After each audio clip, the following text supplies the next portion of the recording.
मुअज़्ज़ज़ दोस्तों, इमरान खान के वकील नईम ने न्यूज़.चैनल से गुफ्तगू करते हुए कहा है, तोशा खाना केस के सिलसिले में इस्लामाबाद हाई कोर्ट में इमरान खान साहिब को बड़ी खुशखबरी मिलने की तवक्को है। इसके अलावा दीगर केस भी फिक्स हैं। इन केस के सिलसिले में इस्लामाबाद हाई कोर्ट से इस्तदा करेंगे।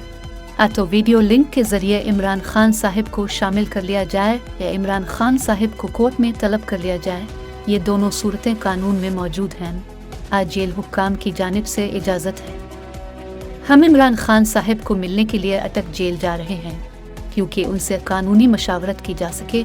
मैं उम्मीद करता हूँ ज़िले अथॉरिटीज़ हमारे इस कानूनी मामलात में रुकावट नहीं डालेगी क्योंकि कानून के मुताबिक वकला एक हफ्ते में 6 दिन मुलाकात कर सकते हैं। आज तौहीन कमीशन का केस भी है, ये भी गलत है। कहीं भी तौहीन कमीशन नहीं होता, तौहीन अदालत केस होता है।